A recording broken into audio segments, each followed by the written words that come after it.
morte e vida. Para falar de morte, tem que falar de vida. Vida é o quê? É um conjunto de processos. Eu começo a morrer quando um desses processos começa a colapsar.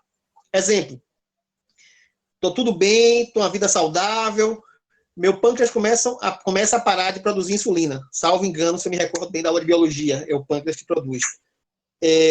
Eu começo a desenvolver diabetes, meu índice glicêmico fica alto. Eu estou começando a morrer. Então, todos nós já estamos aqui, já iniciamos, na verdade, o nosso processo de morte. Psicologicamente, psiquicamente, existe uma negação contundente nesse processo de morte. A gente não aceita isso. A gente não quer aceitar isso, a gente não quer nem falar disso, né? E esse processo em si, ele começa a se dar, segundo esse médico patologista, Paulo Salvadino, e algumas outras pessoas também, que quando eu começo a perder o prazer em realizar atividades, eu começo a colapsar o meu organismo. O organismo vem de vários órgãos, corroborando para se manter essa estrutura viva, esse conjunto vivo. E aos pouquinhos esse organismo começa a morrer. Se eu começo a comer muito açúcar, eu começo a matar o meu sistema, né, que cuida da regulação da minha glicose. Se eu começo a tomar muito sol, eu começo a matar as minhas células da pele e desenvolver um câncer. Se eu fumo, eu vou colapsando o sistema, né, do processo pulmonar. Então, o estilo de vida que a gente leva faz com que a gente comece a morrer sempre aos poucos. Ninguém morre de vez, a gente começa a morrer paulatinamente ao longo da vida. Dizem que a gente começa a envelhecer e, por conseguinte, a morrer a partir dos 21 anos de idade. Então, todos nós aqui já estamos a caminho da morte. Um dos principais motivos que colapsa os nossos sistemas orgânicos é a falta de prazer em viver, né? A falta de prazer em realizar atividades, a falta de prazer em fazer o que se gosta, certo? Isso é o processo de início de morte. É engraçado que a pessoa que tem depressão, ela perde a graça de viver completamente. Ela não tem mais ânimo em viver. Então, como é que funciona isso? Por que ela perde essa graça de viver? Ela não morre da patologia CF10, alguma coisa lá de depressão. O processo depressivo faz com que os conjuntos dos processos, né, a complexidade dos processos comecem a descer escada abaixo, a colapsar. E aí eu começo a morrer. É por isso que, principalmente em casais de velhinhos que viveram muito tempo juntos, é engraçado que assim, morre um, e aí depois de alguns meses o outro também morre. E o pessoal fala assim, lá, tá vendo? Vou te buscar. Ele morreu e foi buscar o marido, foi buscar a mulher para morrer junto. Né? Na verdade, não se trata de vir buscar e a pessoa morreu por isso. Se trata pelo fato de que o grau de tristeza, o grau de melancolia entre duas pessoas que conviveram muito tempo juntos, e esse luto e essa perda, ela faz com que os meus processos orgânicos, fisiológicos, acelerem o processo de colapso. E eu vou começar a morrer. Na verdade, vou acelerar a minha morte. Então, por exemplo, eu sou casado, vivo há 20 anos com minha esposa, 30 anos com minha esposa, 40 anos com minha esposa, ela morreu. A minha tristeza vai ser tamanha que os meus processos orgânicos vão começar a fraquejar, vão começar a cair. Yuri? Então, oi? Eu digo mais, até com 20, 25 anos, tem gente que modifica completamente os processos orgânicos quando o parceiro ou a parceira morre. Independente de conseguir uma outra pessoa, né, eu acho que mexe tanto ali por dentro que eles desenvolvem outras coisas. E isso é muito preocupante. O que você falou é bem interessante. A Sociedade Americana de Psiquiatria, ele fez um ranking, um cluster de dores, né? Os níveis de dor. O que é que mais dói para uma pessoa? Vocês arriscariam responder o quê? Qual é a maior dor? Dor, claro que não é dor física, mas dor psíquica que um ser humano pode sofrer. É a perda de alguém. Carol, a perda de alguém. Quem dá mais? Concordo também. É muito forte. A perda de alguém realmente, se for uma pessoa assim, especial, aquela pessoa que você ama. Bombas, não tem explicação. É muito doloroso. Perda de um pai, de uma mãe. Eu respondia igual a vocês. Respondia, assim, pensava igual a vocês, mas nesse índice, nesse cluster que a Sociedade Americana de Psiquiatria ranqueou, segundo eles, a maior dor existente é a dor de um divórcio, de uma separação, de um casamento antigo, de pessoas que se gostavam. Mais até do que a morte. É engraçado isso, né? Poxa, eu estou me separando, vai doer mais do que a morte? Isso aqui na Bahia não vale muito, não, porque ela separou, ele vai sair pro carnaval, vai sair doido por aí. Eu ia falar isso, né? Oi, Yuri, eu, pessoalmente, já passei por isso aí. Vai, volta. A Bahia é outro nível, né? Não tem comparação. A Bahia não se compara nada. Não, é complicado. Yuri, você tocou no ponto certo. Não deveria ser o contrário, assim, é o fato da pessoa saber que não vai ter mais aquela outra pessoa junto, né? Não seria a dor maior, a falta? Isso, Praxedes. Assim, eu pensava nisso também, eu ia nessa linha. A explicação teórica para isso é o seguinte, Deus me livre e guarde, tá, Praxedes? Eu não sei se você tem filho. Você tem filho, cara? Eu tenho 2 filhas. Pense aí, Deus me livre e guarde, eu bater aqui na madeira. Você preferiria... Eu também tô batendo aqui. Vamos bater. Você preferiria ver sua filha morta ou desaparecida? Ai, que horror. Pô, 2 perguntas difíceis. Eu não consigo imaginar nem uma coisa nem outra. Mas tenho certeza que dói mais o desaparecimento do que a morte. Porque a morte, você vivencia o luto e você enterra. O desaparecimento, não. Você vai passar o resto da sua vida à procura dessas pessoas. Você vai viver aquele momento do sepultamento ou do velório, ou os momentos que antecedem a morte, ou a notícia da morte, pelo resto de sua vida. Então, é como se você pegasse aquela dor e editasse assim, cara, ó, até o final de sua vida. Faz sentido. Então, faz sentido, porque assim você vai viver com a dúvida, né? O que aconteceu, exatamente. Onde está, né? Como está. É verdade. Enterrou, você sofre, dói, mas assim, porra, tá ali, já passou, ela já, se eu acredito após a morte, tá em outro plano, se não, já acabou o sofrimento, mas sumida, tá onde? Tá sentindo dor? Tá sofrendo? O que ela tá pensando? Como é que ela tá vivendo? Aí você não aguenta. Então é esse mesmo princípio, né? A morte, ela, quando você fecha e joga a pá de cal e bate o martelo e finaliza, você vivencia o luto. O luto é esse momento de dor, de perda e de aceitação e ressignificação daqueles valores. Por isso que é muito importante ser vivido. Então, sugestão, se vocês perderem alguém próximo a vocês, vivenciem esse luto ao máximo, ao extremo. Vou dar um exemplo prático e vou me incluir nesse exemplo. Eu perdi meu pai em 2003, né? Tem aí 17 anos, né? Tinha eu tenho mais 4 irmãos, e tinha minha irmã. Ele morreu, eu estava dormindo com ele no hospital, eu providenciei tudo, vesti ele, né? Passei a noite no velório, era no Campo Santo. Minha irmã não quis ver. Ela não viu ele morto. Ela optou por não vê-lo em um caixão.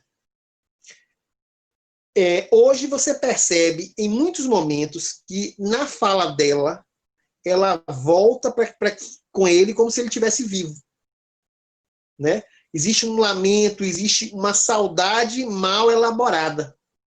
Enquanto que eu sofri pra caramba, me lasquei todo. Eu acho que eu passei 48 horas sem dormir. Virei entre a noite que estava no hospital e o velório, o enterro, né? E assim, adrenalina mil, fazendo tudo. Sofri pra caramba, chorei pra caramba, mas depois de uma semana aliviou a dor, né? Então, na minha irmã, eu não observo isso. Eu observo isso, fala dela 17 anos depois, como se ele estivesse vivo, né? Então, o luto, ele ajuda a nossa psique, o nosso processo mental, a ressignificar essa dor, a sedimentar essa dor. Então, luto é para ser vivido. Luto é para ser sentido. Luto é para ser vivenciado. Esse luto, ele tem um prazo. Fala-se que ele dura em torno, algumas vezes, o comum é algo em torno de 3 meses, pode até durar um luto, né? Claro que tem variações gigantes. Depois, se esse luto não passar, ele começa a entrar num processo de depressão com uma causa exógena. O que é uma depressão com causas exógenas? Com causas não internas, com causas não minhas, né? Bom, beleza, vamos lá. Então, a morte tem esse significado, essa carga pesada, né? E causa isso.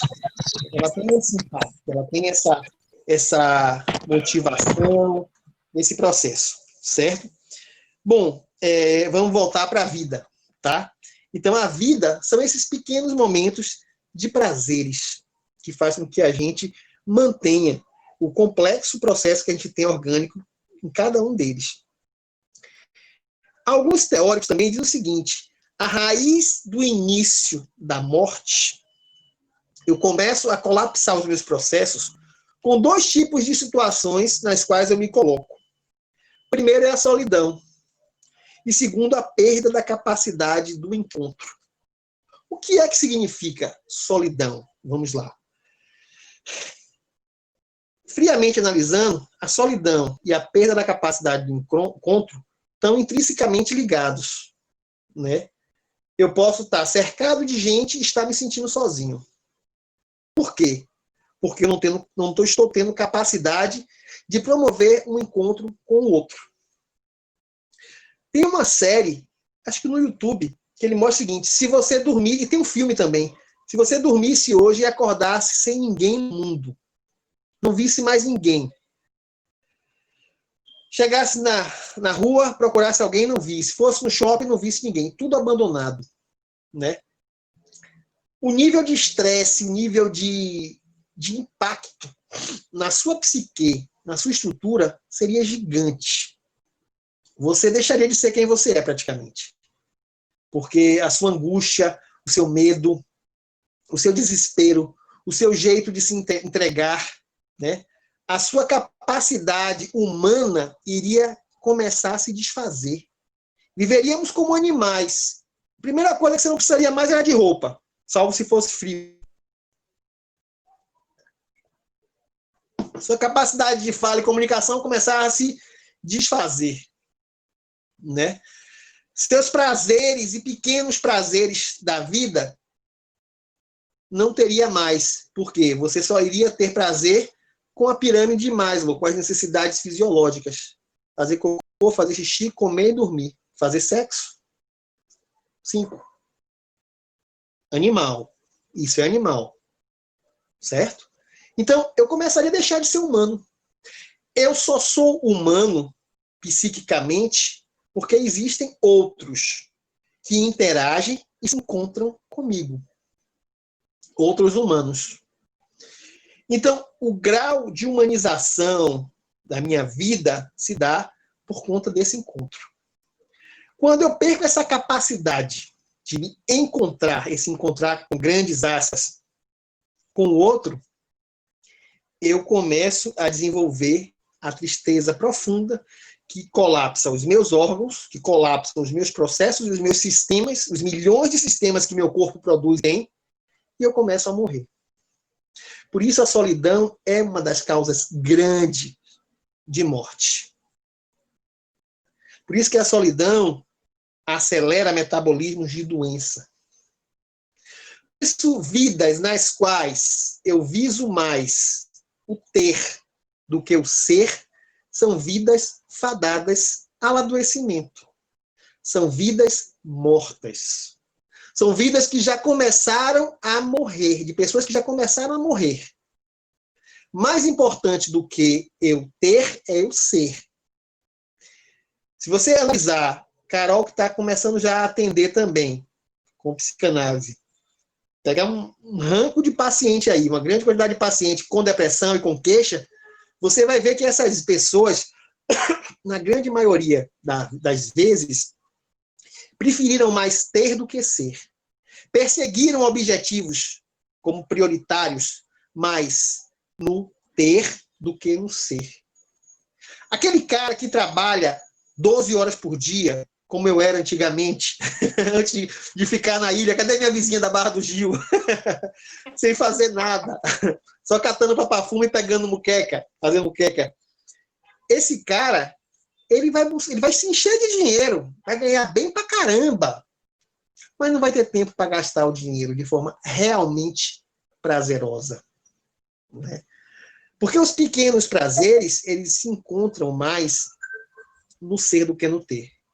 Os pequenos prazeres, eles se encontram mais nas relações com as outras pessoas.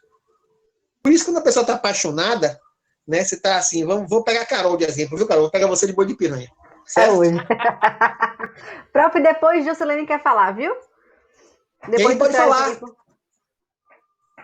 Pode falar, pode interromper na hora. Posso? Deve. Não deixa pra depois você pode estar morta, minha amiga. Ah, meu Deus. Então deixa eu perguntar logo, viu? Correndo. Como diz aqui na Bahia, correndo. Correndo. Você acredita que a gente já está vivendo um pouco isso nesse momento de pandemia, onde as pessoas estão assim, mais distantes dos amigos? A gente está vivendo um processo ainda de um certo isolamento, né? Sim, sim. Esse distanciamento, isso causa angústia. É assim, eu tiro por mim que, pô, caramba, eu fico assim lembrando, né? Poxa, como eu queria estar com meus amigos, as pessoas que eu gosto, que tá curtindo, que tá saindo e tal, mas aquela coisa da máscara, do álcool em gel, não toque nisso, não toque naquilo, e pegar na máscara pelo elástico, não sei, aquela coisa toda. Gente, isso é muito doido, isso tira a nossa liberdade, isso gera uma certa angústia. É uma merda. Me perdoe a expressão, é uma merda. Mas é verdade, é isso mesmo, é horrível. Agora, tem uma coisa interessante nisso aí, né? Para eu fazer essa mudança, esse upgrade, e deixar de ter e passar a valorizar o ser, eu preciso de um choque brusco. Eu preciso de uma introspecção brusca. O mundo hoje, vamos botar o seguinte, sei lá, 10% valoriza o ser mais 90% o ter. Sim. Essa pandemia vai pegar esse número e vai fazer o seguinte, 40%, sei lá, 30% vai valorizar o ser, 70% vai continuar valorizando o ter. É verdade. Muitas pessoas vão mudar o upgrade, o ranger, o cluster. Vão começar a olhar com outros olhos, vão exercitar o convívio com os seus entes que te cercam. Então, assim, a pandemia faz com que você... as mães que não criavam os filhos, ou os pais que não criavam os filhos, pai e mãe. Hoje em dia não tem mais separação disso, né? Então, o pai ou a mãe que não criava o filho, não tinha contato com o filho, ele está se vendo obrigado a conviver com o filho. Isso, você pode pegar esse limão e fazer uma limonada ou chupar como limão. Isso pode ser bom, pode ser ruim. Tem pais que estão doidos que a escola volte para empurrar o filho para a escola de volta porque não aguenta mais. Não aguenta, enquanto a gente tem pais que estão vivendo assim, momentos extremamente prazerosos com os filhos, né? Cozinhando juntos, consertando coisas juntos, fazendo 1001 coisas. Depende da posição que você vai se colocar. Agora, Yuri, tem momentos que não dá mais para inventar. Caminhada, leitura, estudar. Tem hora que se torna tudo muito chato, você quer liberdade mesmo, você quer estar na praia, você quer tirar máscara, você quer ver as pessoas que você gosta, você quer sair, tomar chuva, dançar sem máscara. É muito doido isso. Você fica em casa procurando, porra, o que eu vou fazer agora? Eu vou ler de novo? Porra, não dá. Vou assistir um filme e já não aguento mais. Eu não aguento mais live.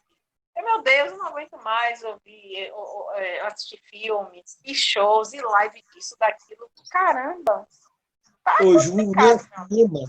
minha cama tem um buraco já, sabia? Que eu fico, eu passo deitado, que eu fiz um buraco no lugar que eu deito, assim. Isso é engraçado. É verdade, meu amigo, é verdade. Cansa. O único ponto positivo que você pode ver disso aí é o seguinte, a gente está valorizando o que a gente tinha e não valorizávamos, né? É verdade. A gente não olhava, não valorizava ir para uma praia, não valorizava caminhar, não valorizava não ter uma máscara, né? Enfim, isso muda muito. Mas, de fato, então, isso vai fazer com que a gente sinta o sofrimento, sinta a perda, sinta o luto pelo que a gente já teve. Exatamente. E a gente sentir nesse luto pelo que a gente já teve, é como se você perdesse um filho, ele morresse e depois ele ressuscitasse do caixão na hora do velório. A alegria que você iria ficar. Então você iria ressignificar a sua vida. Olhando para uma visão mais holística e mais metafísica, na vida nada acontece à toa e você tem que tomar ou tirar lição de tudo que o universo joga para você, né? Então, isso serve para que a gente passe a valorizar mais as coisas que a gente tinha e que a gente nem olhava. Né? O lado bom é esse. O único lado bom realmente é esse. Mas nem todo mundo vai olhar assim, nem todo mundo vai perceber isso, mas boa parte vai começar a mudar e a olhar nesse sentido, né? Nessa direção. Mas, então, esses pequenos valores, esses pequenos prazeres, eles fazem com que o meu sistema ele continue íntegro. O meu sistema ele não desregule. O meu sistema endocrinológico, o meu sistema digestivo, o meu sistema bioquímico, o meu sistema neuroquímico, o meu sistema fisiológico, o meu pâncreas funcione bem, o meu fígado funcione bem, meu coração funcione bem, minha pressão arterial funcione bem. Pequenos prazeres, orgasmo, contato com a pessoa que você gosta, dormir de conchinha com alguém que você ame, receber um presente ou um elogio, ele faz com que certas substâncias no meu corpo abaixem minha pressão arterial, regulem a minha pressão arterial. Assim como tristeza, solidão, sofrimento, aumenta ela. As substâncias que meu cérebro liberam, né, eles têm impacto direto no meu corpo. Daí eu volto a dizer, depressão mata. Solidão mata. Tristeza mata. Então, esse caminho, ele é um caminho árduo, duro, difícil. Então, voltando para a raiz do início da morte, essa falta de capacidade de interagir com o outro, de ser feliz com o outro, é o meu início de morte. E eu desenvolvo essa falta de capacidade quando eu foco mais no objeto do que no sujeito. Quando eu sou mais, eu preciso ter mais do que ser mais, né? Então, isso começa o meu processo de morte. É como numa cidade grande, né? Você interagir com as pessoas é como numa cidade. Uma cidade do interior, você caminha, você sabe, naquela rua ali tem a farmácia do seu Zé, que é filho de Dona Maria, que é amigo de João. Numa cidade grande, você caminha, você não sabe que tem aquela farmácia, você paga em menos, né? Drogazil. De quem é a Drogazil? Quem trabalha ali no Drogazil? Quem trabalha ali na Pague Menos? Com quem que você interage na Pague Menos?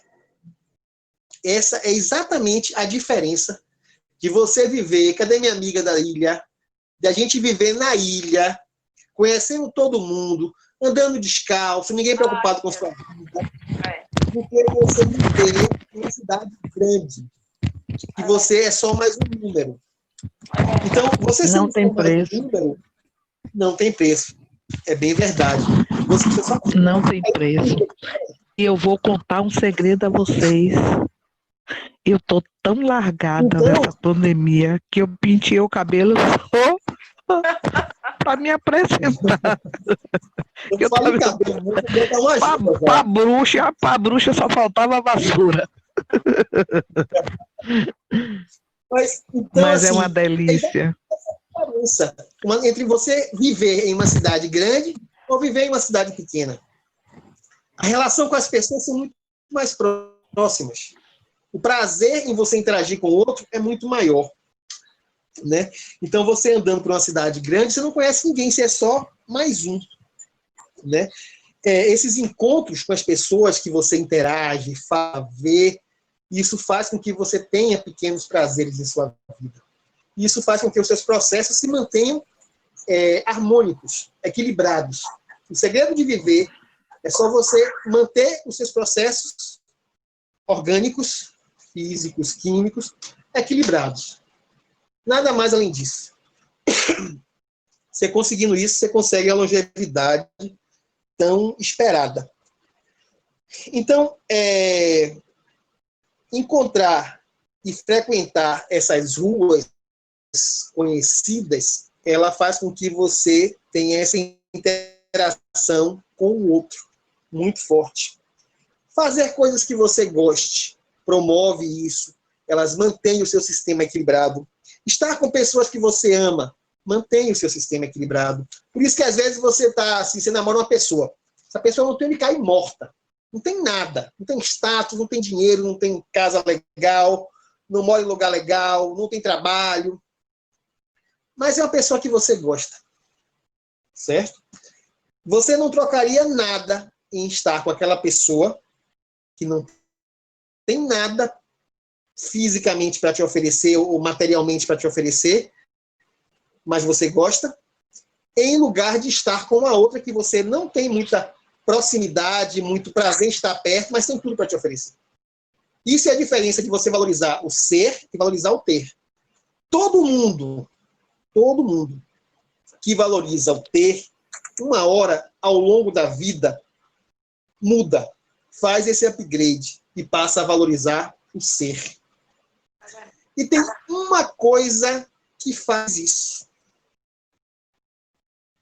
R$1 e um Big para quem acertar. Gente, isso aqui não é vinho não, tá? Vocês estão vendo assim, mas é água, tá? Poxa, não acredito. É comprovar que é água. Bombas. A Carol vai falar que eu estou fazendo aula, palestra, live, bêbado. Deixa o pessoal aqui com água na boca, tenho certeza. Deixa eu contar um segredo para vocês. Algum faz bem, com as artérias cardíacas, mas é só água. Deixa eu contar um segredo para você. Hoje eu já quintei, né? Minhas M9 com as 3 Itaipavas, certo? Estou aqui pronta. Legal! Então, meu povo, esses pequenos prazeres, eles fazem essa diferença. O medo, o que eu estava falando, que valeu R$1 e um Big, é a proximidade da morte. À medida que o tempo vai passando, isso é certo. Você vai perdendo dias que você tem para se manter vivo. Você começa a perceber a iminência da sua morte. E você começa a falar o seguinte, poxa, meu corpo vai se perder, vai se desfazer. Então eu começo, de modo geral, a me olhar mais, para um viés mais espiritualista. Eu começo a olhar mais, eu deixo de olhar mais o ter e passo a olhar mais o ser. Yuri, então, é por isso que muitos idosos, eles gostam muito das crianças. Não é porque eles pensam assim, o tempo de vida é tão pouco que eu preciso aproveitar, eu preciso ver um pouquinho dessa inocência, porque a gente fica tão cru, não é que a criança ela te dá um up, ela te dá um fôlego maior. Isso eu tenho observado muito em alguns locais, né, que eu venho passando e em alguns atendimentos também. Você vê que eles se apegam muito. Então, assim, as crianças, além de ser uma válvula de escape, é como se fosse um suspiro de esperança para eles. Né? E as crianças prontamente se apegam muito. É por isso que os avós se apegam muito aos netos. Isso é fato. É verdade, Carol, é verdade. É exatamente isso. E uma coisa interessante também, né? As crianças, elas valorizam mais na sociedade que a gente vive. A sociedade, de modo geral, valoriza mais o ter do que o ser. As crianças valorizam mais essas pessoas mais idosas. Então, elas se sentem mais valorizadas, elas se sentem mais atraídas, e é o próprio pulsar de vida dessas pessoas, dessas crianças, fazem com que eles se debrucem mais sobre elas. De modo geral, é isso. E então, esse medo da morte, essa inclinação para a morte, essa fatalidade certa da morte, vai fazer com que a gente comece a rever alguns. A gente comece a rever alguns significados, alguns signos, alguns significantes também. Né? Então, isso faz com que a gente comece a mudar. Pense aí como seria chato se a gente fosse eterno. Os pequenos valores que a gente teria, você não iria valorizá-los. Porque a gente iria, não, eu vou ter isso para a vida toda, então não é tão importante. Assim como, Ju, você falou da pandemia. A gente não valorizava tomar um banho de mar. Passamos a valorizar agora porque perdemos a autonomia, o poder de fazer aquilo. Então a morte tem essa função, do ponto de vista mais universal, né? Então esses pequenos prazeres, tipo fazer coisas que você gosta, estar com as pessoas que você ama, frequentar lugares que te dão prazer, eles promovem realização, encontro e procura. Essa tríade de realização, de encontro e de procura, encontro e realização. A ordem é essa. Procura, encontro e realização. Tá? Correlatamente falando, seria mais ou menos, a procura está ligada a eu frequentar os lugares que me dão prazer, o encontro é encontrar a pessoa a quem eu vou amar, e a realização é fazer coisas que eu gosto com essa pessoa. Exatamente isso é a receita da vida. Isso é o antagonismo da morte. Essas três coisas, essa tríade, faz com que os meus sistemas, os meus conjuntos de sistemas, entrem mais em harmonia, de forma linear. E eu viva mais. Né? E eu não comece a morrer desde cedo. E não é só viver mais. Por isso que eu digo assim, vive muito quem tem qualidade de vida.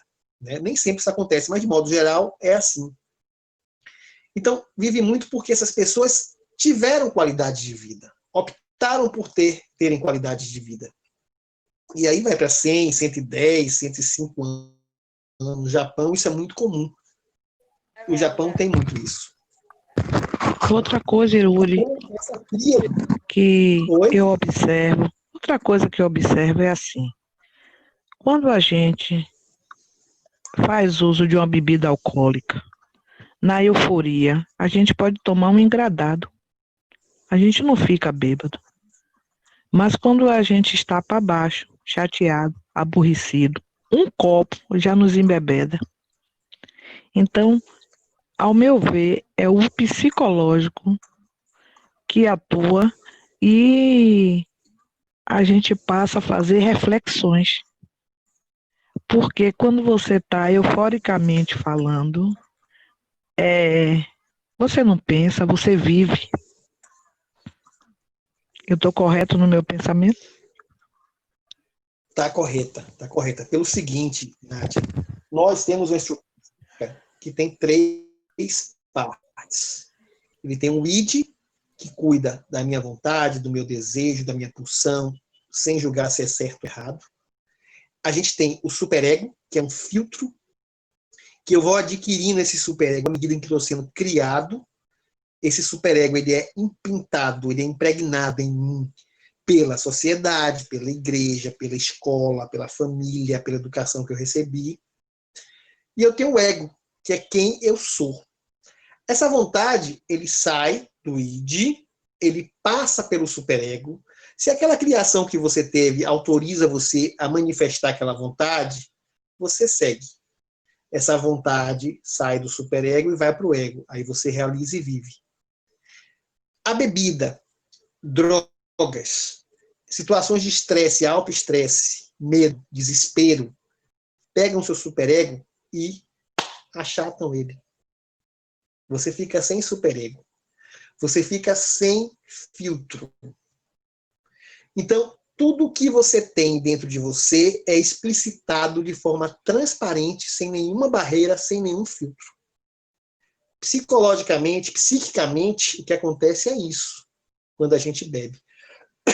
Né? Por exemplo, a pessoa toma um corno, tô de corno, ele vai lá e enche a cara. Ele chora, ele quer morrer, ele arruma um amigo, começa a falar com um amigo, fica falastrão.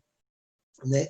Por quê? Porque e às vezes ele vai beber justamente buscando isso, buscando aliviar as amarras do superego que ele adquiriu ao longo da vida. Principalmente quem tem um superego rígido demais, forte demais. Né? Então, o funcionamento psíquico ele ocorre, ele se dá dessa forma. Essa colocação que você fez da bebida tem esse viés, essa linha. Então, procurando a fórmula da vida, né, da longevidade, do atraso do meu processo de morte, porque morte não é uma coisa única, com dia e hora marcada, ele começa ao longo do tempo, está a procura, o encontro e a realização. Tá? Procura, o encontro e realização. Procura está ligada a quê? É frequentar lugares que eu gosto. É um exemplo, tem vários, tá? Mas é o que mais me ocorre assim. O encontro é encontrar pessoas que eu gosto e que eu amo. E a realização é eu fazer coisas que eu goste, que eu ame, com pessoas que eu gosto, que eu amo, em lugares que eu gosto, que eu amo. Pronto. Essa é a receita da vida. Então, a gente tem sempre que buscar essa linha, esse caminho, né? Esse viés. Eu queria alguma dúvida, gente, alguma pergunta, algum questionamento, fiquem à vontade, tá? Alguém quer perguntar alguma coisa? Vamos então agora para Ernest Becker. Quem é esse cara? Ele falava o quê? Esse cara, ele é um estudioso de antropologia, um antropólogo, sociólogo, filósofo, psicanalista, né? E ele trabalha muito com isso. Ele tem uma frase que ele diz o seguinte: aquilo que mais admiramos num herói é aquilo que nós mais tememos. Vocês concordam com essa frase? Aquilo que mais admiramos num herói é aquilo que mais tememos. Carol, quando você for trabalhar com pessoas que precisem entender muito a questão do complexo de Édipo, da superação do herói, do pai e filho, essa frase diz muito. Estou aqui refletindo que mais sobre ela. tememos? Oi? Estou aqui refletindo sobre ela, porque impacta, né? Quando você para dizer, oxi, como assim? Mas eu me identifico com ele, só que às vezes a sua identificação assim, às vezes você tem até medo do que você pode se tornar, ou do que você é, né? Ou do que você não é. Então, quando você se identifica muito com o herói, você tem que ver os prós e os contras, o que é que você enxerga de positivo e negativo. A tendência, principalmente quando a gente é criança, a transformar em meu herói o meu pai, a figura paterna. Inclusive para as meninas. O herói, a figura do herói é a figura do pai, o acalentador, o protetor, o cuidador é a da mãe. Isso é uma estrutura psíquica social que a gente tem hoje, muito forte. Então, se o que eu mais admiro no herói é o que eu mais temo, e o que eu mais temo, não só eu, mas a sociedade mais teme, é a morte, e de fato eu vou admirar esse herói por ele enfrentar a morte. Por isso que todos os heróis, Super-Homem, Homem-Aranha, Capitão América, enfim, todos que a gente cresceu assistindo, eles não morriam nunca. A nossa maior decepção em filme é quando esse herói morre. Pô, que filme chato, o cara morreu, pô, não era para morrer. A gente começa a projetar nesse herói essa visão e esse conceito de eternidade contínua, longeva. E esse processo é um ato simbólico da perpetuação do meu ser. Por isso, todos nós precisamos ter heróis para que os nossos alicerces se sustentem. Uma pessoa sem herói tem dois caminhos. Ou ela tem um alicerce muito forte, e ainda que esse herói não seja personificação humana, ele transfere esse heroísmo para uma instituição, para um Estado, para o país, né? Ou essa pessoa se esfacela. Ela perde a graça, o ânimo de viver.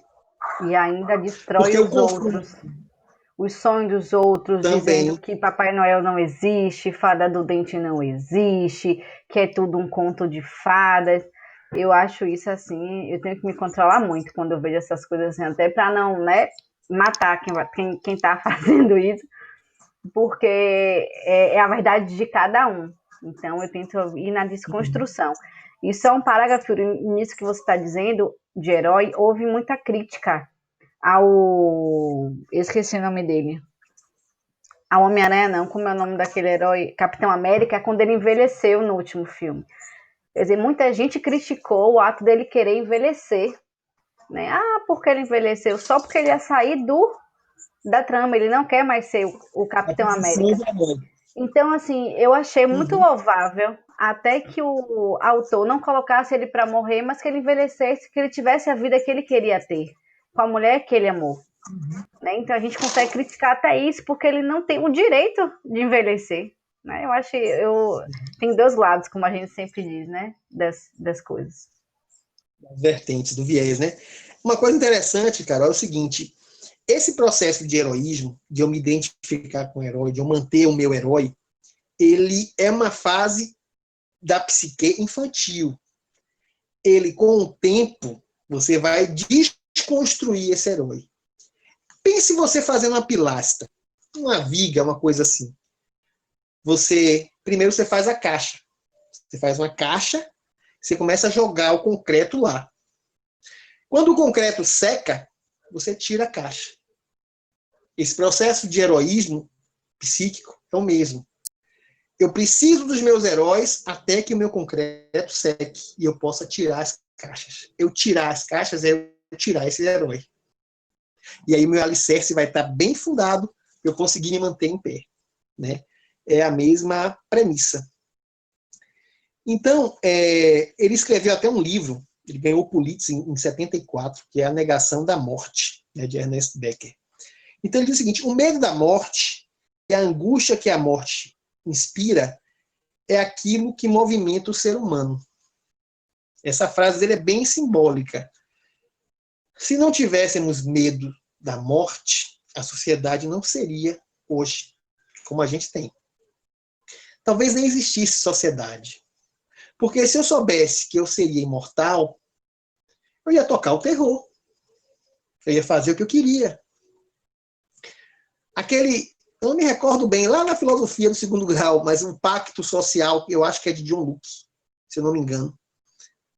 Ele seria fragmentado, colapsado. Né? Seria caótico. Então, o medo da morte, ele sustenta a ordem. Porque eu preciso de um herói coletivo. Assim como Jung falava dos arquétipos coletivos, o meu herói coletivo, ele precisa se manter, que é a minha civilização. Se eu ver a minha civilização esfacelar-se, fragmentar-se, eu também me fragmentaria. Eu, sendo imortal, eu não precisaria da civilização para ser o meu grande pai, o meu grande herói. Né? E aí você pode navegar nessa linha por muita coisa. E o grande problema do ser humano é o medo da morte. Eu tenho medo de morrer. Né? Essa tese, ela se apresenta muito mais frágil no homem primitivo, porque representava uma elevação para uma vida melhor. O que é que ele diz aqui? Ele diz o seguinte: o primitivo não tinha medo de morrer. Ele tinha a morte como uma ascensão. Como um árabe, homem-bomba. O cara vai se explodir, ele vai ganhar 21 virgens, e vai para o céu, para o paraíso, ele se mata. Ele não tem medo de morrer.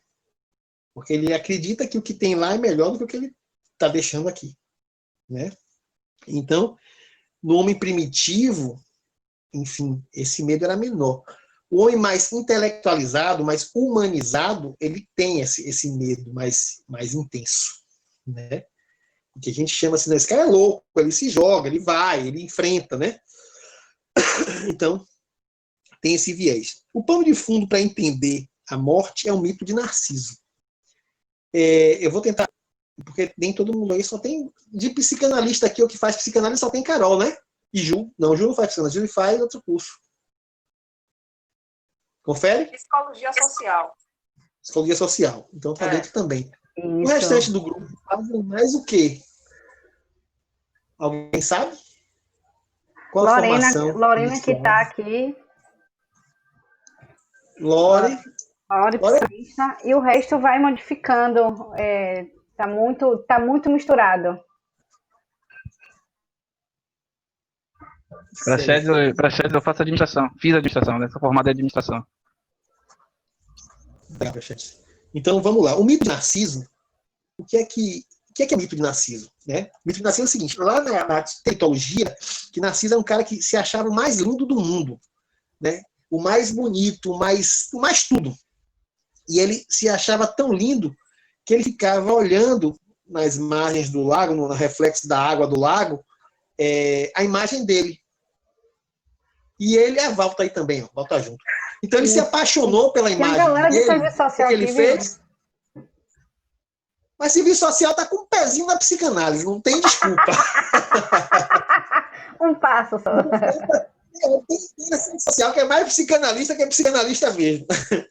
Então, a Val aí também. Mas Val já faz psicanálise. Então ele se apaixonou por ele mesmo e ele se jogou no lago e morreu afogado. Em síntese, Narciso, ele tem isso muito forte, né, essa paixão por si. Então, ele diz que o pano de fundo para entender a morte é o mito de Narciso. Existem 2 tipos de narcisismo. Todos nós temos um pouquinho de narcisismo. O narcisismo, ele faz com que a gente consiga sobreviver. O cuidado que a gente tem com gostar de si, ele faz isso. Isso é bom.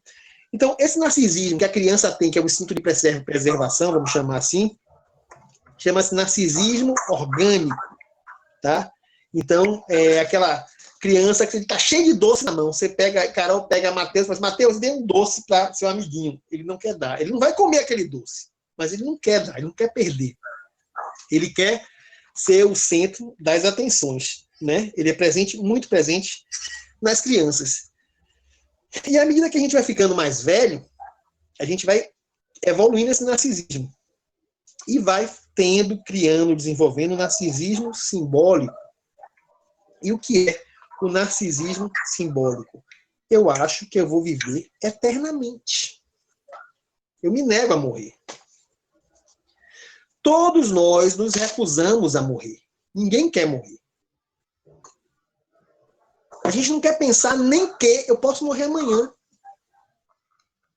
A gente planeja, vou fazer uma faculdade, vou fazer uma pós-graduação, vou comprar uma casa, vou comprar um carro, e prolonga-se. Eu, quando me aposentar, eu quero comprar uma casa e morar na Chapada.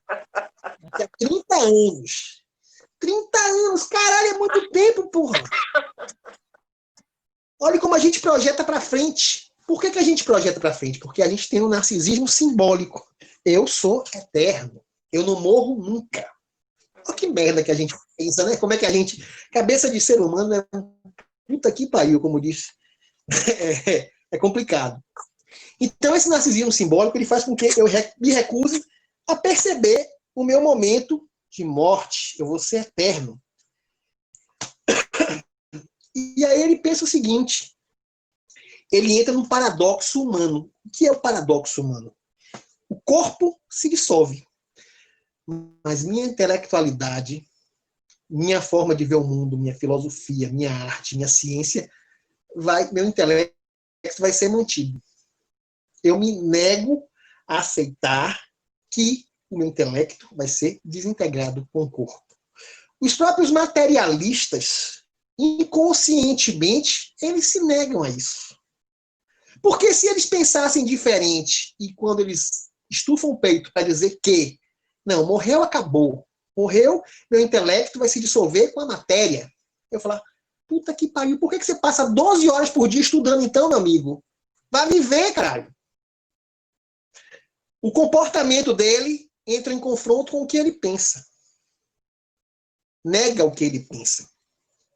Então, esse paradoxo humano entre a dissolução do corpo, a mortificação do corpo, o verme comer o meu corpo e o meu intelecto preservar, ou voltar para o universo, ou ir para o céu, ou ir para o nosso lar, ou ir para qualquer canto que seja, ou ir para o inferno, né? é o paradoxo humano mais forte que existe hoje no ser, no ente, né? E vamos pensar da seguinte forma, deixa eu me controlar no tempo aqui, que se deixar eu vou falando, vai virar 10 horas de pós-graduação do curso, né? Então, existe o corpo físico e o corpo intelectual. Está no horário, professor. Você vai falando e a gente gostando, bebendo dessa fonte. Meu problema é só me concentrar tanto no assunto e mais tarde eu vou sonhar que estou morrendo. Aí eu não quero. Por quê, Ju? Mas sabe o que é isso? O Carvalho aqui, ó. Oi, Verdade. não, viu? É água. Então, voltando ao paradoxo humano... É chique até a embalagem que ele bebe água, né? Ele é chique. Isso aqui é coisa de pobre. É você beber o vinho e para aproveitar a embalagem, você botar água dentro. Verdade. Mentira, é ecológico, não é pobre não, tem que ser mais chique. Bom, vamos lá. Tá. Então, eu tenho essa situação, esse paradoxo. Meu corpo dissolve, mas meu intelecto fica. Os próprios materialistas que acreditam que não existe esse paradoxo e o meu intelecto se dissolve com o meu corpo, eles negam isso no comportamento deles. Porque se eles acreditassem piamente disso, eles largavam a porra toda e iam morar no Lote Lore, na Chapada Diamantina. Ou ia para Barra do Gil, para Itaparica, como eu, alguma coisa assim, entendeu? A gente ia viver a vida. Certo? Bom, vamos avançar mais. Como o homem não consegue viver eternamente, ele faz isso através de símbolos, da cultura. A manifestação da cultura humana, ela é exatamente a eternização do meu intelecto. Então, quando eu não me recuso a morrer, ainda que meu corpo morra, eu quero plantar uma árvore, eu quero publicar um livro, fazer um grande feito para ser lembrado pela história. E aí, isso é a evolução, a transformação, na verdade, é o próprio narcisismo simbólico. A ação da cultura é o narcisismo simbólico. Então, a cultura que a gente tem, a Capela Sistina, uma obra de arte que a gente vê, livros, carreiras políticas, eu quero ser presidente do Brasil, né, dos Estados Unidos. É muito comum nas escolas americanas, os meninos pequenos dizem que querem ser presidente dos Estados Unidos. Estão estudando para ser presidente dos Estados Unidos. Você vê isso muito forte. Né? Seguir uma carreira acadêmica brilhante. Eu quero fazer um mestrado em Harvard, ser um cientista renomado. Enfim, a gente começa a projetar na cultura, né, esses narcisismos simbólicos. Então, a expressão cultural é a forma de nós nos eternizarmos no mundo. A civilização da gente só existe porque temos, na nossa estrutura psíquica, graças a Deus, o narcisismo simbólico. O narcisismo simbólico. Então, ainda para a gente dissecar mais Ernest Becker, o narcisismo e o heroísmo, eles estão intrinsecamente ligados. O heroísmo, ele é o suprassumo, o mais sutil, o melhor top, né? O último bolo do pacote do narcisismo simbólico. Se eu for um herói que eu consiga salvar o mundo, puta que pariu. Não preciso mais de nada. Quer ver um exemplo disso? O cara que pisou na Lua. Não sei se vocês já leram a respeito, mas todos que foram até a Lua não batem bem da bola, até hoje. Eles ficaram meio, né, variando as ideias, como diz aqui.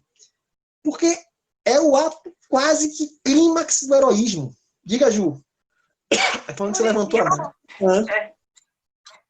Me diz assim uma coisa.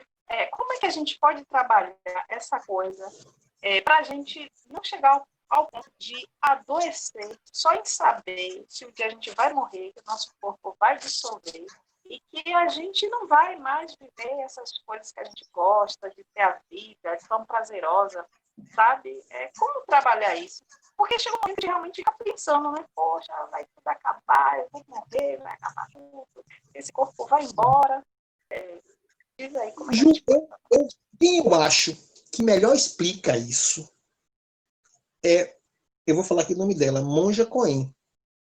É quem eu vi explicar isso com mais riqueza de detalhes. E tem também um cara, um budista tibetano, um monge, ele é brasileiro, é Michel Ruprecht, eu acho.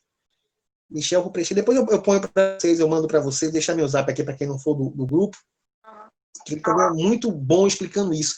Mas ele diz o seguinte: você precisa viver no presente. Vivemos no futuro. Por isso eu sofro. Se eu viver no presente, não tem sofrimento. Não estou dizendo que você ser irresponsável, sair tocando terror, teclar, foda-se.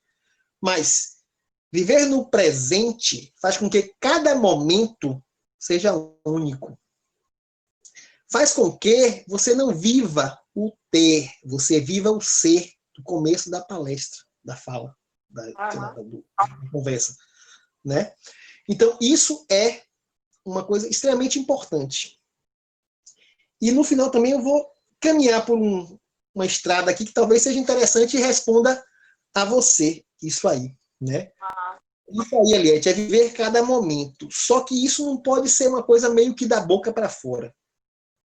E existem ferramentas, até filosóficas, da gente fazer isso, né? Um exemplo disso é a escola minimalista, mas eu vou falar disso daqui a pouco. Então, esse heroísmo, né, ele é o sintoma do narcisismo. Existem dois tipos de heroísmo. Eu sei que quem entrou depois vai ficar meio boiando, tá, gente? Mas pode perguntar, fique à vontade, porque essas discussões elas são bem engajadas, igual vagão de trem, né? Um preso ao outro. Existem dois tipos de heroísmo.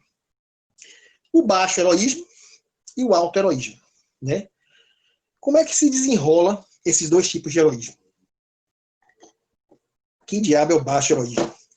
Baixo heroísmo é aquele cara, como diz Raul Seixas, né? Eu não sei como é a música que fica na cadeira, com a boca cheia de dentes, esperando a morte chegar, se contenta com... Ele fala várias coisas, né? Com seu carro, seu Corcel 73, enfim. Mas Raul Seixas foi muito sábio naquilo.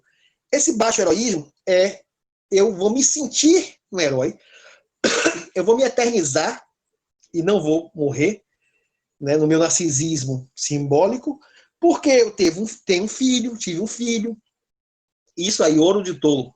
Isso aí, colega. Eu vou ser feliz porque eu tenho um emprego, eu tenho uma farda para vestir, eu vou estampar, né, assim no peito, o nome lá da empresa que eu trabalho, Microsoft, Google, né? Ou então, eu sou alguma coisa, eu sou procurador federal, eu sou delegado de polícia. Isso é o baixo heroísmo. Então, são características que eu preciso. Ou então, quando eu compro um apartamento, sei lá, pense aí. Minha casa é uma bocada boa, né? Mas você comprar um condomínio assim, sei lá, Aquaville aqui, né? Greenville, uma barata dessa aí. Então, quando eu compro um carro porradão, que você olhado com outros olhos, quando eu tenho uma roupa. Quer ver que onde é muito comum isso? No meio policial, o cara passa no concurso da PM. Rapaz, quando ele veste a farda pela primeira vez, ele dá um puta que pariu. Ele se acha assim um Rambo, né? Verdade. Então, isso é o baixo heroísmo. O alto heroísmo, né? Essas formas são formas de eu continuar presente no mundo, eu construir alguma coisa. Por isso que muitas vezes assim, poxa, eu tenho 50 anos, não construí nada, né? Não fiz nada de minha vida, dá uma tristeza, uma depressão. É um ledo engano. É um ledo. Você vai ver que tudo isso que a gente está discutindo aqui é uma mera ilusão psíquica. Existe a coisa muito mais raiz. Então, o auto-heroísmo é quando eu tenho uma função capital na vida das outras pessoas. Esse auto-heroísmo é aquele cara que se sente assim, Neil Armstrong, sei lá, essa galera que foi para a Lua. Daqui a pouco vão mandar uma missão tripulada para Marte. O cara que chegar em Marte, ele vai sofrer desse auto-heroísmo aqui. Ou então alguém que salvou, que alguém a vida de alguém dependa dele, e ele salvou a vida da pessoa, ele mantém a vida da pessoa, né? Isso é o auto-heroísmo. Então, todo ser humano precisa desses dois tipos de heroísmo para viver. Uns se contentam com pouco, outros se contentam com mais, né? Quanto mais arraigado ao ter do que ao ser, mais preso à necessidade desses heroísmos, mais presos ao meu processo psíquico infantil de narcisismo simbólico, certo? Bom, vamos avançar. Tá, você quer ver outros exemplos de heroísmo? Buda, Jesus, são pessoas que mudaram a civilização. Então, eu vou me espelhar nesses caras, eu não vou me espelhar para me tornar uma pessoa melhor, mas eu quero o status deles, né? Eu persigo o status deles. Eu quero mostrar que eu sou igual a eles. Tem uns até que começam a se vestir igual. Aquele cara, acho que do Rio Grande do Sul, Henri Cristo, né? O cara é loucão. Ali precisa de uma sketiapina braba na veia. Porque ele diz que ele é Jesus Cristo mesmo, né? Ali fala, botando 10 gotas de Aldol, não é 20. Sem fenergão, não tá barato. Bom, se todos os seres humanos resolverem exercer os seus heroísmos, seria uma briga e disputa absurda. A sociedade meio que organiza esses heroísmos, né? Iria, por exemplo, todo mundo aqui querendo ser auto-heroísmo. Pensa aqui tem quantas pessoas? 11 pessoas. Comigo acho que 12, eu não sei se eu estou nesses 11 aí. Se todos nós aqui tivéssemos momentos de auto-heroísmo, a gente não ia ouvir ninguém, a gente só iria falar, a gente só iria achar que a gente está certo, a gente só iria impor as nossas ideias, e quem não concordasse comigo ia meter a mão na cara mesmo, e foda-se, e acabou, né? Então, a necessidade desses auto-heroísmos, eles são, quanto menos pessoas, mais civilizadas é aquele grupo, aquela quantidade de gente, né? Como é que a sociedade regula isso inconscientemente.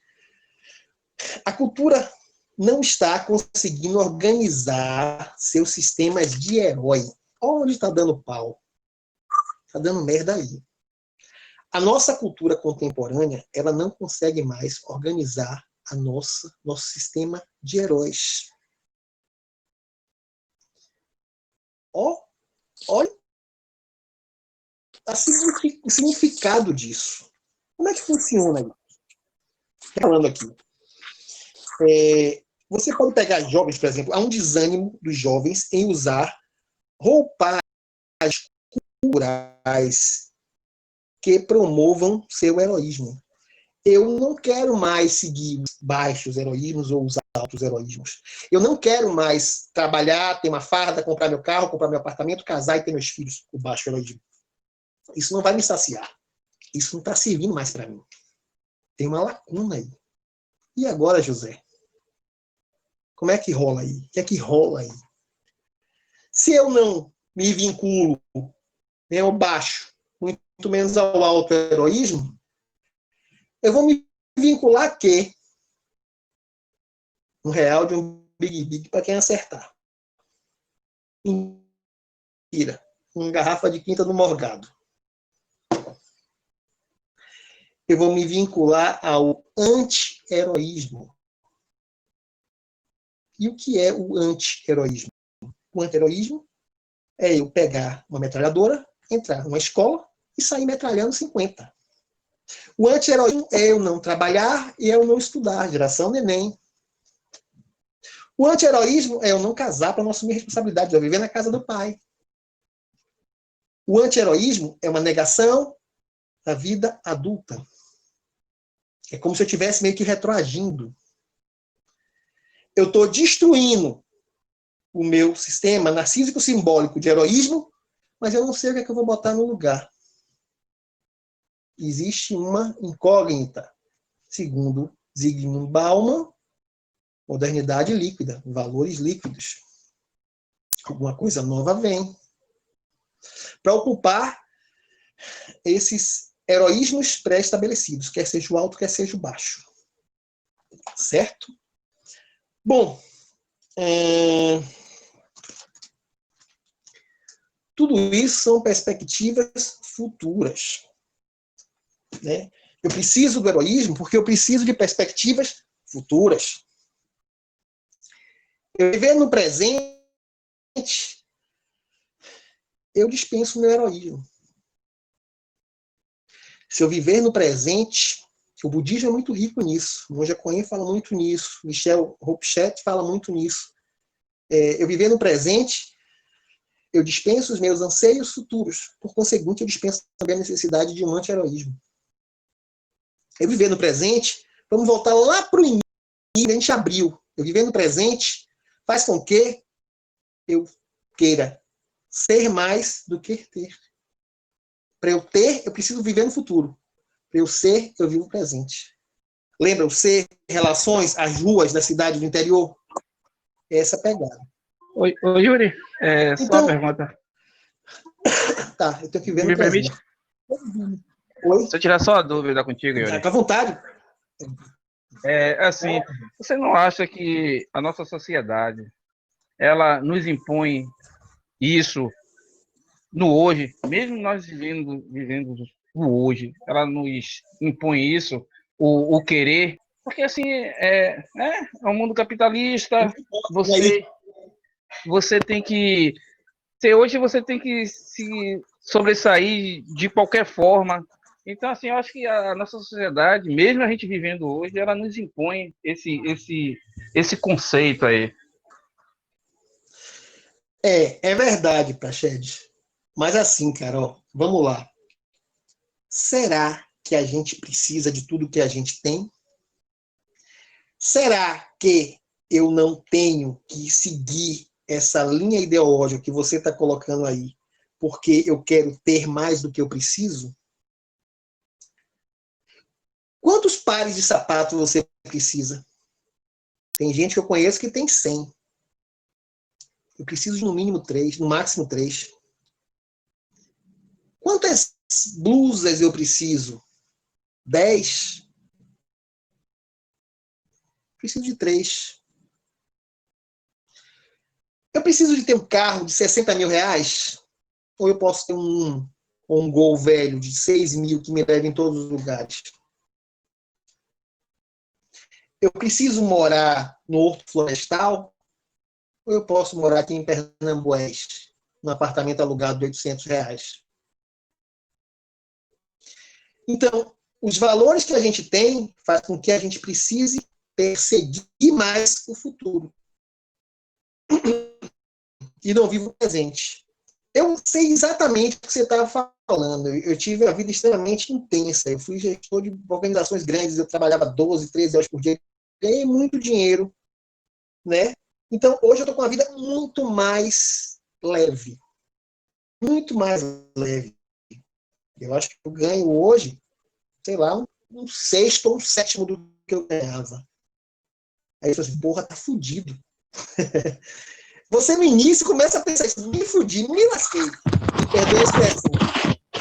Agora você é feliz. Nádia está entendendo mais ou menos o que eu estou falando. Você pode desfrutar de momentos mais felizes. Isso não quer dizer, pô, você é o retardão, você não precisa de nada. Não é isso, não. Às vezes a vida te impõe essas condições, certo? Então é aquela história, se der um limão, faça uma limonada. E você começa a ampliar seu horizonte de percepção de que eu não preciso de tanto para viver. E agora eu vou entrar na pá de cal, Ju, né? Naquela pergunta que você fez. Existe uma escola francesa chamada escola minimalista. Eu não sei se vocês já ouviram falar. É uma escola que diz o seguinte: você deve se dispor de tudo que você não usa, de tudo que você não precisa. Você vai manter só o que você precisa em sua vida. Isso inclui armário, roupa, espaço, bens materiais, relações afetivas e tudo mais. Essa linha é engraçada, tem muitos teóricos dele, e vocês podem navegar na internet, no YouTube, e vai achar muita coisa. Eles dizem o seguinte, os caras que pensaram muito nessa teoria, que falam, né, nesse meio, você tem que ser capaz de ir Você fala assim, ó, Carol, você vai amanhã passar 6 meses na China. Tudo que você precisa tem que caber em uma mochila. Você pega essa mochila aí. Isso é meio que uma expressão simbólica do minimalismo. Né? Isso é uma forma de você encarar o mundo. Isso não prega voto de pobreza, não é nada disso, não. Prega voto de utilidade.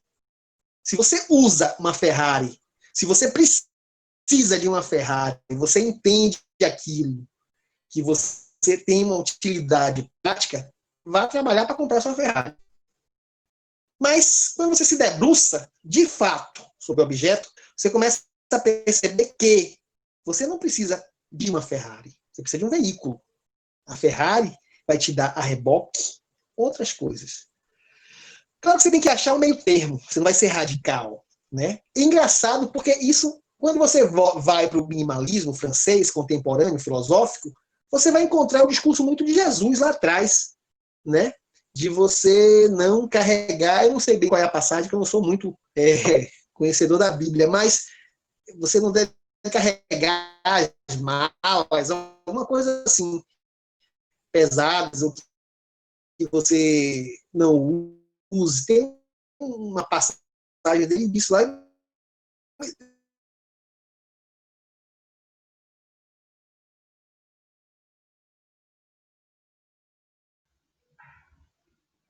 Ou ele deve ter caído. Espera aí que ele volta. Ju? Oi, prof. O senhor caiu. Voltei, né? Voltou. Voltou. Pronto. Voltei para dizer Então, aos o amigos minimalismo que um dia.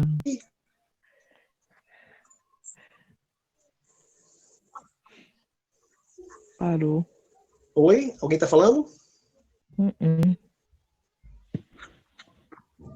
Eu acho que alguém está preso aí, viu, Carol? Não foi Nádia que Mas cantou. vamos seguir. Aí você falou e ela pegou, parou. Vamos seguir. Então, buscar, querer ter aquilo que de fato você usa. Oi? Falou e aí ela cantou na realidade. Carol? Oi, ela cantou. Não, Nádia cantou depois que você voltou. E aí você ouviu, parou, e depois ela parou também, mas pode continuar. Foi Tchutchu. Então, tá, vamos lá. Então, nesse conceito, você vai tender mais a ser do que ter. Você vai buscar mais o presente que o futuro. Né? E isso vai deixar você mais feliz. E indo lá para o início da palestra, da conversa, isso vai fazer com que o sistema biológico, orgânico, sua rede de sistemas, fique mais harmônico e você morra mais lentamente. O processo é esse. Eu vou agora usar um pouquinho de uma mulher chamada Maria Homem. Você já ouviu falar dela? É uma psicanalista famosona. Tem muita palestra dela na Casa do Saber, aquele canal do YouTube. Ela usa muito isso. A questão psicanalítica do sujeito e do objeto. Tá? Então, o viver é o emaranhado entre o viver, entre o sujeito e o objeto. Então, assim, sujeito, quem é o sujeito? Sou eu. O sujeito sou o eu, mas não o eu Yuri, ego. É a minha essência. É quem eu sou do ponto de vista consciente e inconsciente. Se você for religioso, é o seu espírito, vamos chamar assim, tá? Mas do ponto de vista psicanalítico, é o seu consciente e o seu inconsciente. Então, você é o sujeito. O objeto é o mundo externo. O objeto é o narcisismo simbólico.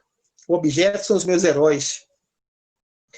Então, estar vivo, no conceito definitivo de Maria Homem, é quando a relação sujeito-objeto está intrínseca, emaranhada, presa, engruviada, como chamam, né, no interior. Está engruviado, está junto, está colado. O morrer significa que essa relação sujeito-objeto está se desfazendo. Isso começa, do ponto de vista psicanalítico, seria o morrer. né? Então, esse morrer, ele se dá dessa forma. Por isso que, por exemplo, nas separações, nas perdas, se você convive muito com a pessoa, você começa a perceber, é bem engraçado, você começa a perceber que você começa a adquirir hábitos e comportamentos dessa pessoa. Você começa a agir um pouco com essa pessoa. Você começa a andar do jeito dessa pessoa, você começa a se vestir daquela pessoa, você começa a usar arquétipos, comportamentos, personas, o que quer que sejam, né, dessa pessoa que se foi, que você perdeu. Tipo, puxa, exemplo, eu vivi com minha esposa há 50 anos, ela morreu. O que acontece? Eu começo a perceber que começo a falar igual a ela. Parecido o jeito, o trejeito, a linguagem, a forma de se expressar, né? Gostar de fazer determinadas coisas. E aí eu começo a perceber o seguinte, puxa, então a morte, a separação, é essa dissolução entre o sujeito, eu, consciente e inconsciente, do objeto. E eu vou entender, tecnicamente, esse outro também como objeto. E aí eu vou começar a agir como essa pessoa. E aí eu vou perceber o seguinte, puxa, eu adquiri os hábitos dessa pessoa? Não. Eu já tinha esses hábitos dentro de mim. Eu me identifiquei com pessoas que tinham esses hábitos também. E na ausência delas, meu mecanismo psíquico faz com que eu comece a agir assim também, com o intuito de aliviar a minha dor dessa ausência. Ela fala muito isso, né? Então, para ela, o morrer é a separação do sujeito com o objeto, né? É um conceito bem interessante, porque, vamos lá, por exemplo, eu e Yuri, né? Eu tenho minha relação, meu encaixe com os objetos. Objeto não é só coisa, matéria. Instituição, objetos simbólicos, pessoas. Então, cada pessoa que eu perco, esse objeto, por exemplo, um pai, eu falei de meu pai que faleceu, né? Quando meu pai faleceu, eu perdi esse objeto. E eu tenho que, para perpetuar a existência dela, naquela questão do narcisismo simbólico de perpetuação e do heroísmo, eu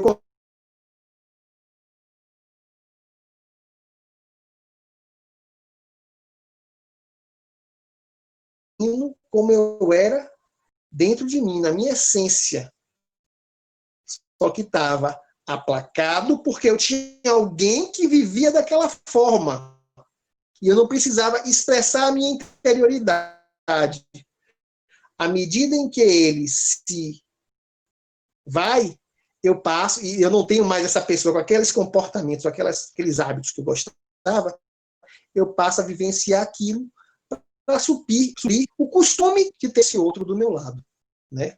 Então, Maria Homem entende muito a morte como o desentrelaçar da relação sujeito com o objeto que lhe cerca. Por isso que a solidão, a pessoa que é idosa, que fica sozinha há muito tempo, ela começa a perder esse entrelace. Então ela começa a morrer por aí. E isso faz com que os seus sistemas complexos de processos comecem a descer escada abaixo, a degringolar, como chama aqui, né? Então, para ela, a morte é isso. Bom, alguma dúvida, algum questionamento, gente? Alguma pergunta? Alguém quer falar alguma coisa? Vamos lá. Para a gente fechar, fazendo uma síntese de tudo o que a gente falou, né? A gente falou da vida.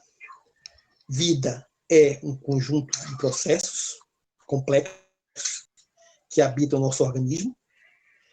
A gente começa a morrer quando esses complexos começam, esses processos começam a colapsar, né? Então, esses processos colapsando, eu começo a morrer.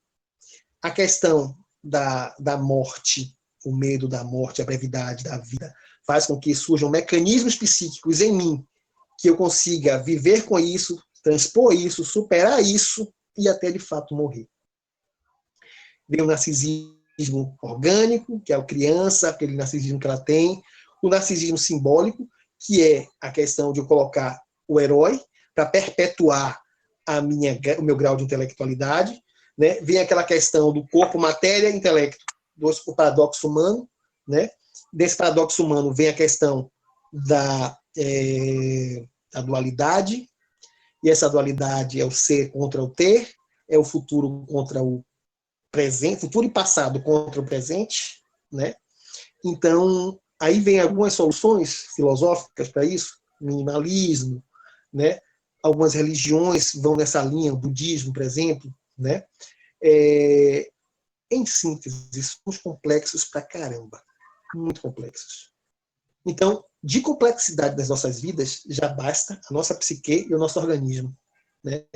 Sejamos simples, sejamos pragmáticos, sejamos minimalistas, não precisa ser radical, mas abra seu guarda-roupa. Se você tem roupa lá que você não usa há mais de 5 meses, doe. Melhor espaço. Vou doar tudo. Tudo que você usa, passa. De quê, Carol? Doar tudo. Nessa pandemia, só ando de blusa dentro de casa. Agora piorou, né? Então, esses processos fazem com que a gente busque mais viver no presente, sendo mais do que tendo, né? Interagindo mais com as pessoas, né? Percorrendo e vivendo e buscando estradas de pequenas cidades onde eu conheça cada morador daquela cidade, daquela rua que eu estou passando, simbolicamente falando. E é isso, meu povo. Fiquem à vontade para perguntas, depois eu passo a palavra para a Carol. Nossa, Lore quer falar, Oi? Lore quer falar. Fale, Lore. Diga, Lore. Yuri. Boa Oi, noite, nega. povo. É um prazer ter vocês aqui, viu? Yuri, quando eu ouvindo você falar sobre a questão de morte, né? Que o tema é um tema que, por mais que a gente fale e discuta, é algo que ainda vai ficar muito no subconsciente, no subjetivo, no que você pensa, no que você... Porque por mais que você traga, né, a certeza de que a única certeza nossa é a morte, quando ela vem, a gente ainda toma o baque. E para mim, eu vou ser sincera, foi importante ouvir, porque hoje minha mãe, se estivesse viva, faria 70 anos. Hoje é aniversário dela de vida. E é algo, como você mesmo sabe, meu psicanalista que eu amo, que eu ainda preciso trabalhar muito, mesmo tendo consciência que foi o melhor para ela, que com certeza, se ela permanecesse hoje no estado que foi o processo, ela não estaria feliz. Mas, como você mesmo disse, a gente às vezes é muito egoísta, né? Mas eu quero dizer a você o seguinte, como em todos, tudo que você faz é muito bom, e que foi muito bom para mim ouvir a sua palestra. Me animou, porque hoje realmente eu estava no pique do estresse. Por mais que a gente difícil, saiba, né? olha, gente, é assim... Lorena, concluindo a psicanálise e pensando assim, independente disso, eu sou ser humano e é algo que eu trabalho muito, porque a morte é algo para ser trabalhado, principalmente quando a gente perde quem a gente ama, quem a gente aprendeu a viver, quem a gente aprendeu a andar, quem estava ali para seguir os nossos passos, para guiar os nossos passos, né? Mas que para mim foi muito bom te ouvir. Muito, muito. Agradeço de coração. E eu vou lhe ser sincera, viu, gente? Se vocês precisarem, estou formando com ele. O curso do Sedu de Psicanálise é maravilhoso. Quem quiser fazer, eu digo, mas não é porque eu trabalho, mas é porque eu fiz. Por quê? Porque eu tenho esse profissional maravilhoso aí, que nos deu o nosso suporte, que fez a nossa ementa, e que é maravilhoso psicanalista. Se quiserem fazer psicanálise com ele, é a melhor coisa que vocês podem fazer na vida. Beijo, amor. Obrigado. acreditar. Vou acreditar se ele ficar falando assim. Meu amor, não tem que E acreditar vim mesmo. tomar uma com ele na Barra do Gil. Aí que é bom demais. Né não, professor? Não Com tem preço. certeza. Esse Eu mazão disse a nosso. ele, eu Ah, disse, vá, fale. eu já acabei. Eu disse a ele que eu quero o convite. Gente, todos e todas, faz logo uma caravana. Agora a gente não vem com as profissões, não. A gente vem com o corpo, com a alma, a sandália havaiana e os cabelos assanhados. Para tomar Com uma. certeza. Com certeza. Tô precisando. Precisamos disso. É como ele disse, falou e resumindo, ele disse assim: sejam verdadeiros e vivam, porque a gente não sabe do amanhã. Com certeza. Boa É noite, verdade. gente. Um abraço a todos. Morrer, né? Só questão do tempo.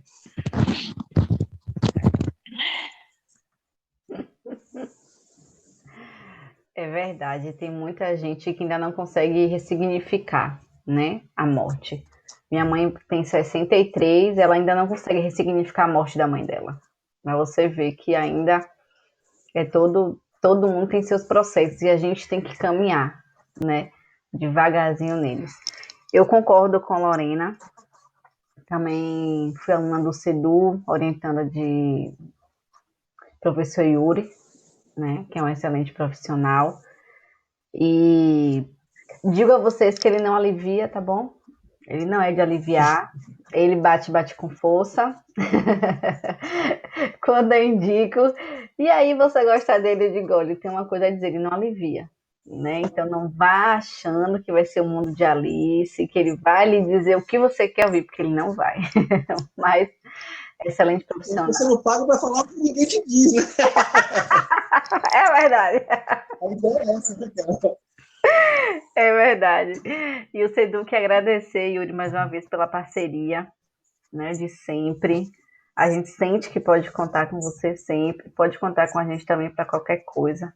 Tá? O Sedu tem portas abertas, não só para Yuri, mas para qualquer profissional que queira agregar, né, e a gente sempre somar, multiplicar. Dificilmente ou quase nunca diminuir e dividir, porque a nossa é sempre somar. Certo? Queremos agradecer a você por isso e a todos vocês que estão aqui, né? E tá todo mundo esperando o convite também para ir para a ilha, né? Ju, pode falar. Gente, eu também quero agradecer. Poxa, estar com vocês é sempre uma maravilha. E esse professor maravilhoso também, que eu adoro. Tenho uma admiração assim incrível, ele sabe disso. Você é show, Yuri. Show de bola. Obrigado. Em todas as suas aulas, as suas explicações, ele tem uma linguagem assim simples, muito clara e divide conhecimento. Adoro esse profissional. Deixa um Continue assunto assim. pesado, um assunto leve, né? Deixa um assunto que a morte com tanto nos certeza. aflige. Não. Como E eu estava preocupada, eu vou ficar matutando tanto que mais tarde eu tenho certeza que eu vou sonhar. Mas não, já desencanei. Olha, Ju, tô te esperando no curso de psicanálise, hein, baby? Tá certo, minha nega? Pode deixar. Só Maravilha, Yuri. Você é sensacional. Só agradecer aí a Yuri, a Carol, Obrigado. mesmo eu não sendo da área, né? Mas assim, foi muito produtivo esse encontro e só agregou, né? Eu agradeço muito a vocês. Obrigado pela oportunidade. Yuri, você é fenomenal, viu, cara? Você desenrola bem aí, tem conhecimento de causa. Muito obrigado aí pelas dicas, viu? Sensacional. Eu agradeço, perfeito. Obrigado a você, meu querido. Gente, beleza, então. Praxedes, aproveite para, mesmo sendo administrador, ser psicanalista. Estou lhe esperando também. Vou pensar. Obrigado. Meu zap, para qualquer tipo de contato que vocês precisem, podem pegar aí com Carol ou com Lorena. Tá à disposição. Já coloquei aqui para fiquem à vontade. Já coloquei aqui no chat para eles, pessoal. Yuri, tá certo? Pronto, muito obrigada, Beleza, viu, gente? Amanhã é o último dia do nosso seminário, eu quero vocês com a gente, tá bom? Tem um profissional que é excelente, ele vai fazer um mix pra gente, vai fazer um rapper, o nome dele é O Neto, conhecido como O Neto. Então, esperamos vocês nesse último dia pra gente fazer um fechamento sensacional, tá? E Yuri tá convidado, né, pra ver também, se ficar em Salvador.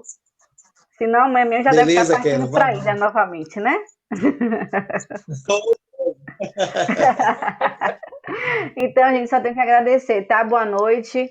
Um grande beijo para vocês. Super valeu, viu? Beijão aí. Certeza. Beijo. Obrigado. Beijo. Tchau. Tchau. Tchau, tchau. Tchau. Obrigadão. Tchau.